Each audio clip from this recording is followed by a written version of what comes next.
Comienza otra semana. Son más de las 11. En Perspectiva propone Conexión Interior. Es una presentación de Surco Seguros. Vos en lo importante. ADP, Agronegocios del Plata. Y Conexión Ganadera. Tus ahorros crecen seguros. ¿Qué te parece si haces unos kilómetros más y volvemos para atrás y vas a de dónde saliste? ¿No? Porque nuestro invitado justamente es de Tacuarembó, es de Tus Pagos, Gustavo, pese a que ahora andás por Rocha, como contabas. Nuestro invitado hoy es de Tacuarembó. Te escucho con la presentación, a ver. Sí, es un tacuaremboense, yo te ponía, ¿no? Es un tacuaremboense. Tacuaremboense de pura cepa, me ponía. De pura cepa te ponía, que además de ser tacuaremboense, es un productor, yo me animaría a decir, él no va a querer que lo diga así, pero realmente es un referente. Es un productor que es un referente. Y acá en el espacio Conexión Interior, más de una vez, hemos hablado de productores que se convierten ellos en referentes, inclusive a veces llevando la punta a cosas que los técnicos, los académicos, no nos animamos un poquito a entrar, y son los propios productores los que hacen punta, los que hacen propuestas disruptivas, vamos a llamarle de esa manera, y bueno, y con eso como punta de lanza terminan logrando luego que el resto nos subamos a esas cosas. Y acá hoy vamos a hablar, Romina, de silvopastoreo. Y le vamos a preguntar al invitado a ver que nos explique qué es el silvopastoreo. Pero bien en titulares lo que estamos hablando es la combinación genuina de vacunos, de ovinos, eventualmente, en definitiva, de animales en pastoreo con los árboles en nuestros sistemas de producción. Y lo vamos a hacer con este invitado, que es José Luis Pepe Dutra Silveira, pero es Pepe, y no solo para los amigos, es Pepe, siempre, justamente porque Pepe tuvo esa virtud, esa característica, salió un poco de adentro del cubo y se animó a proponer en función de lo que ve, de lo que veía que ocurría en sus propios establecimientos, ganadero y forestal, y eso lo animó a salir de eso. Y yo simplemente para darle el paso a él y conocerlo un poco más a él en primer lugar, y luego también esta iniciativa de los silvopastoreos y la propia fundación de la Sociedad Uruguaya de Silvopastoreo, quiero decir que una cosa que encuentro relevante es que normalmente son los productores los que nos demuestran que si bien esto es por plata, como decimos en la jerga, y acá esto es por plata, ese por plata no es a cualquier precio, y maximizar la renta no es el objetivo único y principal. Hay otras cosas, y esas dimensiones que muchas veces los técnicos, los académicos, no nos animamos a poner, los productores, que son los que están gestionando eso, son ellos mismos los que nos demuestran con hechos que esas otras cosas están pesando, y por lo tanto plantean esas formas de integrar de mejor manera las distintas actividades, teniendo otras dimensiones incluidas, que repito, no son únicamente la de maximizar renta. Entonces, nada, hecha esa presentación y con el agradecimiento a Pepe por este lado, queda contigo y con la audiencia para contarnos un poco esto del silvopastoreo. Soy media atrevida. Pepe, ¿qué tal? Buen día. ¿Te puedo llamar así entonces, según dice Gustavo? Sí, buen día, no, totalmente, agradezco totalmente, sí, Pepe, Pepe. Estás unido. Ayer una nieta le decía, tiene 4 años y una hija le preguntaba cómo me llamaba y le decía que me llamaba José Luis y ella no podía creer. Pepe, no, así tiene, o sea, no, pero no, es un gusto y gracias por la invitación. Pepe, contanos brevemente tus antecedentes, a ver, para antes de hablar del silvopastoreo específicamente, contanos un poco de tu historia como productor ganadero y forestal, ¿no? ¿Cuántos años hace que estás dedicado a esto y cómo empezaste y el camino que hiciste? Sí, nosotros venimos de familia ganadera, ¿no? De campos superficiales, y por distintas...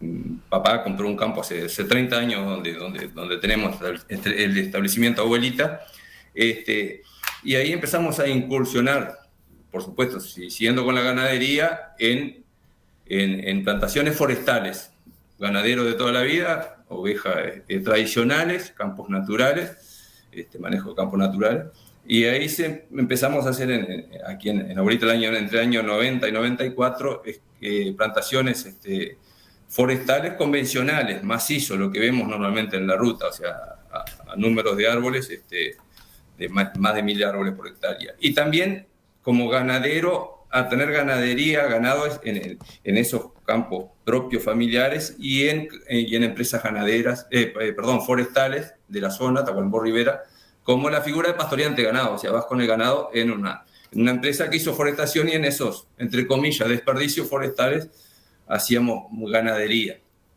Eso como antecedente a lo que estamos haciendo hoy en día, que cambiamos un poquito.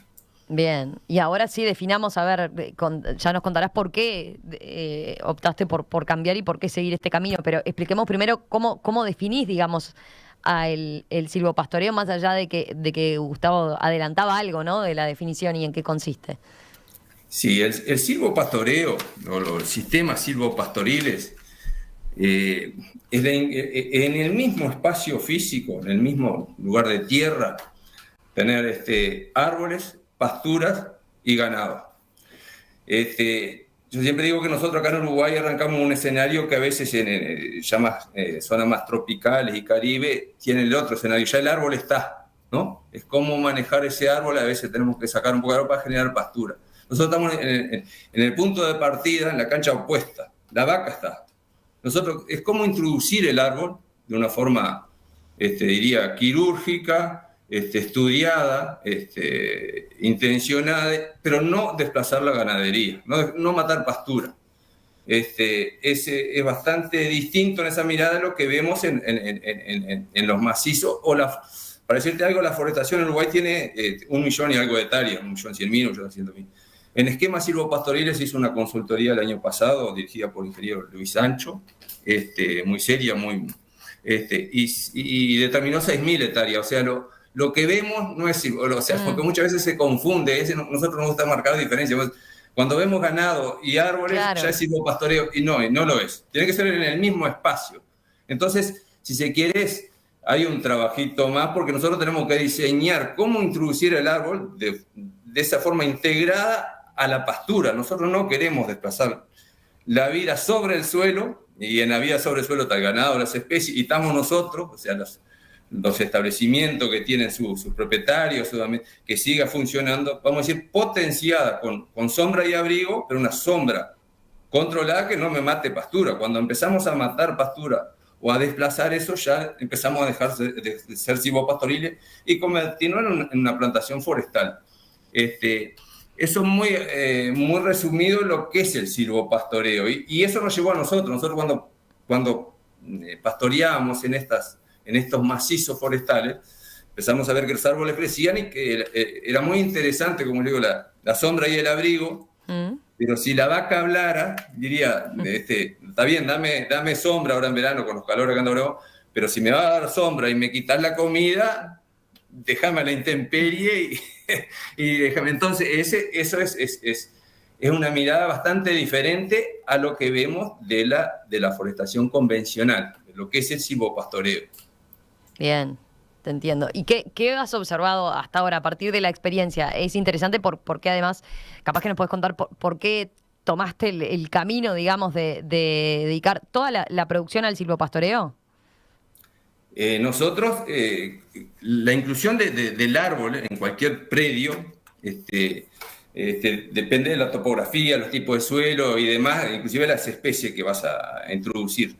Y sí, nosotros la mirada es introducirle sombra, o sea, abrigo y sombra, confort a esa ganadería. Y sí, la forma es de incluirlo, como decir, los sistemas silvopastoriles es para hacerlo con una forma.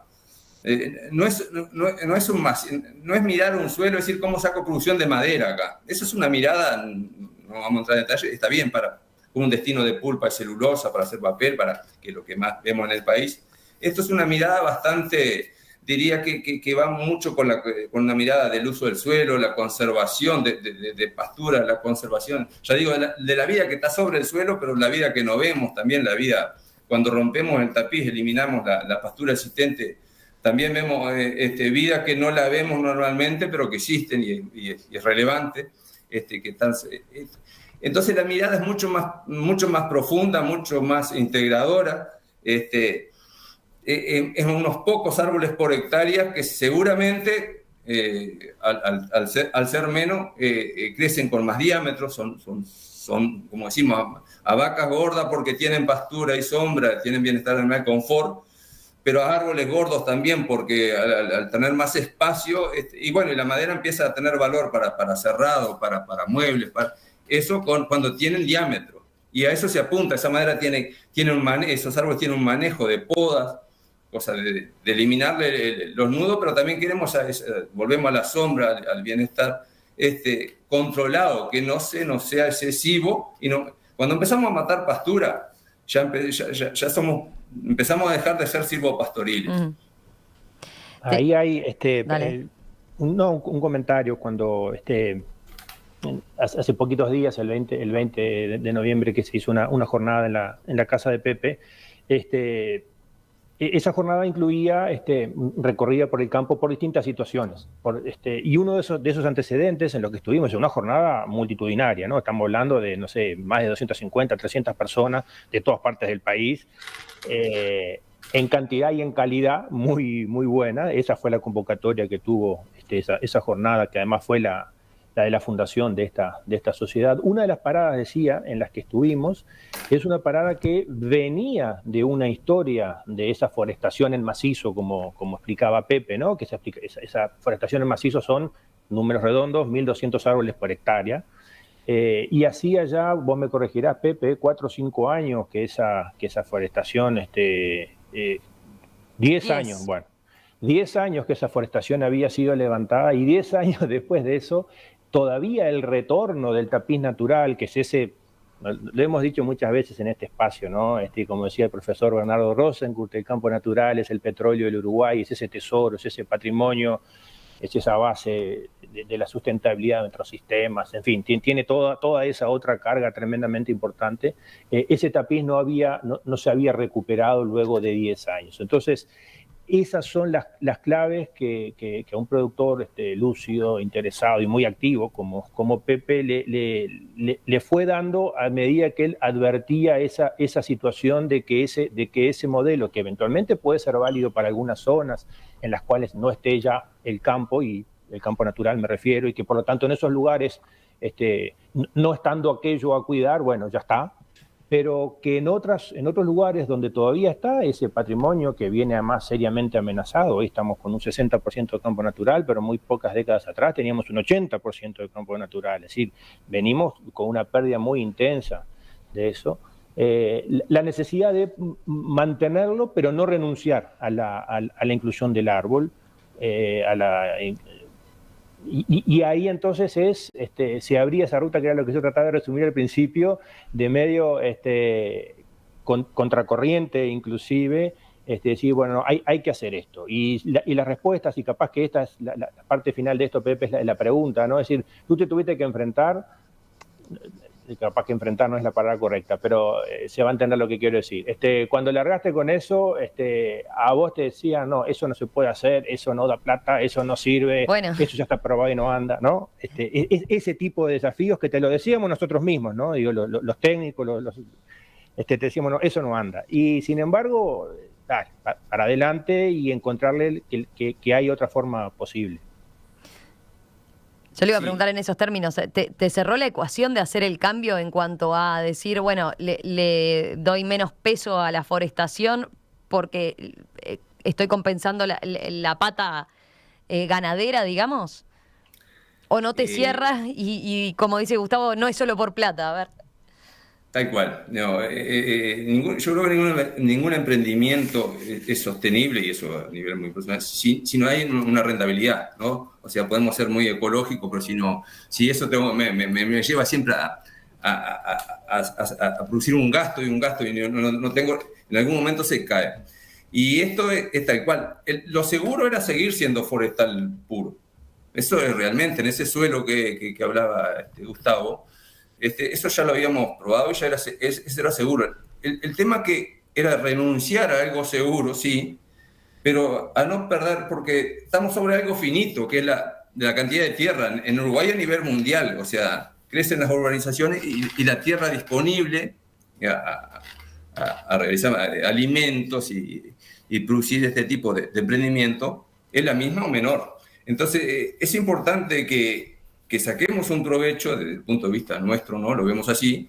Sí, sea rentable y cómo puede ser más rentable, pero que ese suelo quede, lo posible quede igual o mejor para futuras generaciones. Entonces, sin duda que poner el árbol, nosotros acá en Uruguay, lo que hicimos macizo, y no lo hicimos nosotros puntualmente, algunas cosas no hicimos bien, porque escuchamos muchas veces en el comentario que contaminamos con el árbol y el árbol está destruyendo. Bueno, yo creo que el árbol no tiene la culpa, pobre, ¿no? Seguramente nosotros que lo pusimos de forma no adecuada o en densidades volvemos a lo mismo, desplazamos lo que ya estaba, sociedad, socialmente, la vida del suelo, la vida debajo del suelo. Entonces, hay una forma, sí que el árbol es útil, porque en esto nosotros apuntamos el bienestar animal al reducir el calentamiento global, a secuestrar los gases de efecto invernadero. Eso, la carne carbono neutro, una carne producida que hoy en día, para nosotros medio injusto, pero lo observado de las emisiones de metano de la ganadería, pero siempre vamos a insistir en el mismo espacio, porque plantar árboles en una esquina de un potrero, hacemos un macizo, ahí ya desplazamos. Si matamos pastura, ya dejamos, está bien, es una esquina, es una sombra, el animal tiene que ir a la esquina a protegerse de la sombra de esta época y comer a la intemperie. La mirada en el esquema silvopastoril es que tiene que alimentarse en la sombra o en el abrigo. Yo siempre digo que comparamos con cuando vamos en la ciudad a hacer un picnic. Nos podemos hacer abajo un árbol, pero seguramente no vamos a poner ese mantel si hay tierra, ¿no? Vas a poner el mantel para que haya sombra, si sea agradable, pero haya pasto. Bueno, eso tenemos que generar a la ganadería. O sea, darle una protección, sí, un confort térmico, pero mirando que siempre la pastura y la vida sobre ese suelo y debajo, como decimos, y los actores que estamos ahí, potenciemos esa actividad. Sí. Bien, bien. Y bueno, supongo que ahí con tu impulso es que surge la Sociedad Uruguaya de Silvopastoreo, SUSILVO, que vos decías, bueno, todavía es muy incipiente, ¿no? Por las cifras que manejabas, lo que se hace en materia de silvopastoreo, de práctica de silvopastoreo en nuestro territorio, es todavía mínimo para el potencial que puede tener. ¿Qué objetivos tienen? ¿Por qué la necesidad de crear SUSILVO? Y bueno, Romina, lo que veíamos es eso mismo, que hoy se genera una confusión. Lo primero es definir y fomentar los sistemas silvopastoriles. Que hay congresos internacionales, o sea, hay congresos, hace unos días hubo en México, fue virtual, el anterior fue en Paraguay, nosotros concurrimos, hay seminarios. Pero nosotros los actores, como digo, a veces no ayudamos mucho a definir, a diferenciar, y confundimos a ganaderos, diría a nosotros, a los que estamos, y confundimos al citadino. Eso ya hay en Uruguay. Cuando vamos por la ruta y vemos una vaca en un bajo donde no se pudo forestar por el tipo de suelo, porque hay poco drenaje, y vemos un macizo forestal, eso es silvopastoreo. Claramente eso no lo es. Entonces nos lleva a que uno de los principales motivos es que vemos un potencial enorme para todo ganadero, la inclusión del árbol a sus predios como fin de potenciar lo que ya tiene, no desplazarla. Ganadería de lo que fuere, ovina, con producción de carne, lechera, y a partir de ahí sí incluir el árbol en forma, ya decimos, muy estudiada, sí, ese árbol mañana seguramente, si lo manejo bien, me va a dar unos ingresos interesantes económicos. Pero SUSILVO surgió por eso mismo, porque vemos que, como decía Gustavo el otro día, si había 300 personas, como dicen algunos, seguramente había 285 o 90 eran ganaderos. Algunos que forestales que me decían, pero no conozco a nadie, no porque no hay forestales. Esa es una noción que nosotros hoy en día, ojalá mañana la puedan captar, y Esquivel, un experto en Argentina, lo están haciendo en empresas, ya se están volcando a más esquemas silvopastoriles, empresas forestales. Ajá. Pero acá lo vimos como un potencial enorme del ganadero, que desconoce mucho, es cierto que desconoce mucho, nosotros somos bastante visitados por ganaderos allí, la verdad que nos llama la atención la inquietud de formar SUSILVO, o sea, era fomentar estos sistemas, divulgarlo, ponerlo en conocimiento, diferenciarlo de eso que no es lo mismo, como yo comparo siempre con la ganadería. Te dicen, bueno, no, la ganadería, como dijéramos, la ganadería es toda la misma. Bueno, la vaca holando, esa que vemos, es la misma que la vaca de carne y se produce todo se ordeñan todas iguales. Y bueno, si un ganadero me está escuchando ahora, me diría, pero qué barbaridad, está diciendo que... Y es cierto. Pero hoy escuchamos, y eso me meto en el sector, en mi sector yo, escuchamos que es lo mismo y que lo que hay, y bueno, me parece que ahí a nosotros los que hacemos el esfuerzo de hacer estos sistemas ciudadanos, nos duele un poquito que esto lo estudiamos antes, de a veces invertimos en cómo no agredir lo que ya está y potenciar esa producción. Y ya digo, la Sociedad Uruguaya de Silvopastoreo, se surgió con productores, técnicos, interesados, ya dimos simpatizantes de estos esquemas, con el fin de difundir, de promover la investigación, que por suerte ya lo hay, pero promover más el acceso a información libre por distintos medios, que el productor tenga forma, porque le vemos que el productor no tiene forma de tener más conocimiento de los sistemas silvopastoriles. Y con una cuestión ahí que es bien interesante que en la filosofía de Susilvo, que es que tampoco es que se está diciendo acá está la respuesta y esto es algo ya cerrado y agotado y esta es la forma. Por el contrario, en lo que se está es justamente en el desafío de... es algo en permanente cambio porque en realidad, si bien hay experiencia, y mencionaba Pepe recién, y tuvo la presencia de Esquivel, que es un experto argentino, un colega argentino, experto en esto y que ha sido de mucha ayuda, pero luego es necesario poder adoptar estos rediseños de estos establecimientos a las características de nuestros suelos, de nuestros productores, de nuestras zonas, de nuestras pasturas, de nuestros ganados, de nuestro clima, y eso abre un abanico enorme, inclusive de ponerse a pensar, bueno, ¿y cuáles son los árboles que hay que poner ahí arriba? Y en función de cuáles son los árboles, ¿cuál es el diseño? Capaz que si pongo el árbol A son 400, pero si pongo el árbol B son 200, y con 200 árboles y no 1200 ya estoy recontrasobrado. Y todo Justo eso te iba a preguntar eso porque es una de las preguntas que aparece de los oyentes. Serrana dice, ¿qué especies usan para el silvopastoreo, por ejemplo? Y bueno, nosotros puntualmente en casa lo hacemos, estamos en una zona forestal de muy buena producción forestal, lo hacemos con Eucalyptus grandis. Pero las especies son la más amplia que se conozca, ¿no? No está determinado para ni determinada especie, ni de árboles, ni de pasturas. O sea, la pastura debajo, nosotros puntualmente, como decía Gustavo, somos productores de campo natural y apuntamos, creo que ahí se amalgama mucho el silvopastoreo con la Alianza del Pastillal, Supra, la Sociedad Uruguaya de Pastoreo Racional, o sea, tecnología de proceso y no de insumo. Y bueno, y la conservación, ya decimos, estamos en la misma línea, nosotros queremos conservar este suelo que lo queremos. Entonces, las especies de la más variada. Sí es cierto que cuando, lo decía Jorge Esquivel en casa el otro día, ahí tenemos que saber un poquito, a veces una especie que tenemos que ver el mercado, si queremos tener un ingreso que seguramente va a ser muy interesante de estos esquemas mañana. Nosotros no lo tenemos probado porque en términos forestales se apunta a 13, 14, 15 años de cortar los árboles. Los árboles, entre comillas, más veteranos que tenemos nosotros tienen 6 años, entonces no te podemos decir, no, ya se cosechó, pero todo apunta a Esquivel, como lo tiene en Argentina, que tiene las dificultades que se nos plantean, como decía Gustavo, nosotros, mirá que esto no funciona por esto, por lo otro. En otros lugares no ha ocurrido, entonces está muy interesante.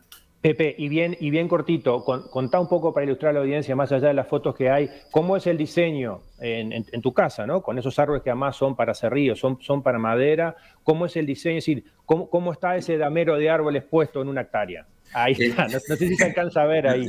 Sí, lo tengo hasta en la oficina. No, pero no.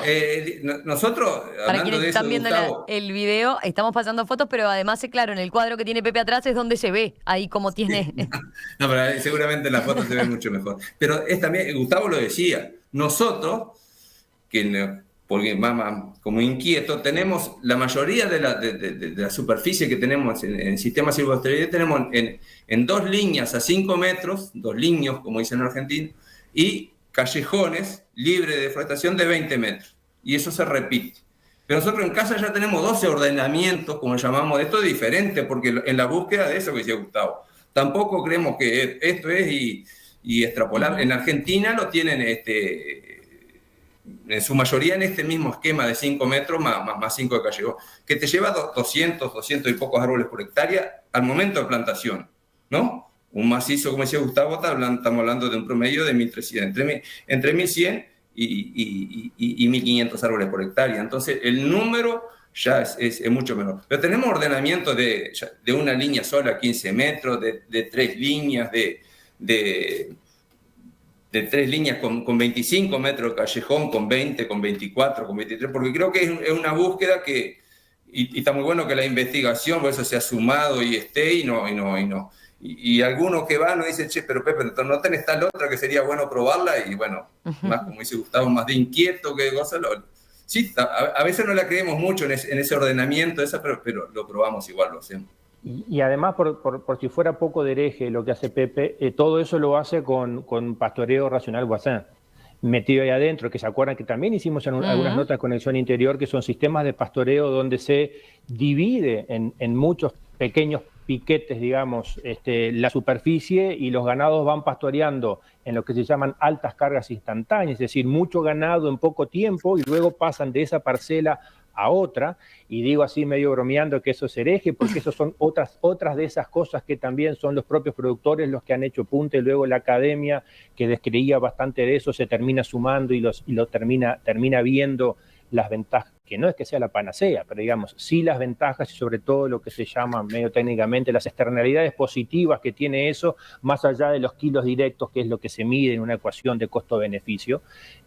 Y bueno, entonces imagínense los oyentes, cuando se empieza a integrar esa multiplicidad de arreglos de diseño de esa cantidad de árboles, con esos diferentes arreglos y modos de gestionar el pastoreo, con una o más especies, mezclar todo eso, el abanico de posibilidades que se abren, que las tiene que gestionar un productor, que es el que está gestionando eso.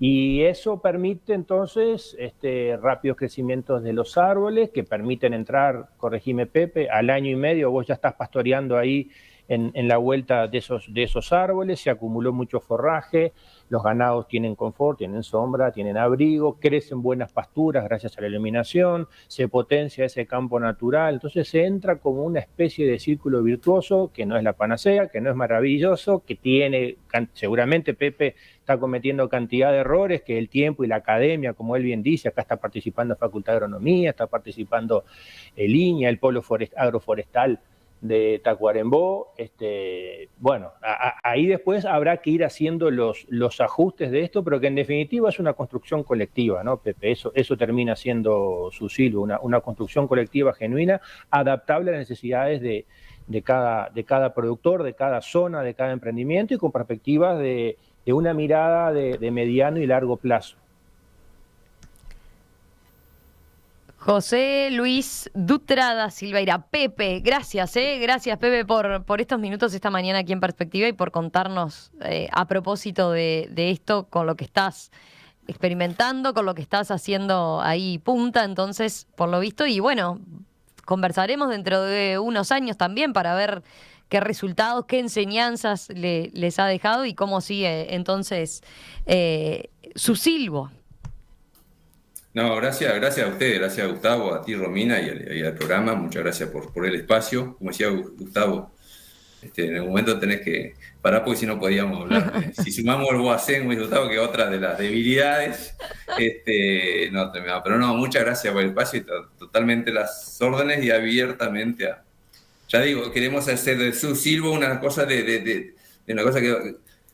Perdón por el ratito que puedo ocupar, pero digo, en los programas radiales normalmente hay mucha información del sector agropecuario y de cualquier producto que sale de la tierra. Ahora, del árbol, como decimos, hay muy poca porque nosotros, y no es culpa de ustedes, nosotros, como doctores somos un poquito los forestales, y me incluyo en el área, somos bastante cerrados, damos un poco de información, muchas cosas entonces no solo el citadino no lo sabe el productor, y eso nos parece en principio como una pena, o sea, por lo menos saberla. Después cada uno, como dice Gustavo, la aplica o no, ve su espacio, pero sí que hay un modelo muy interesante de por lo menos conocerlo.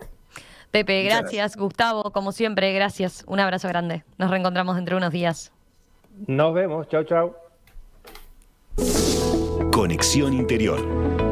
Fue una presentación de Surco Seguros. Vos en lo importante. ADP, Agronegocios del Plata. Y Conexión Ganadera. Tus ahorros crecen seguros.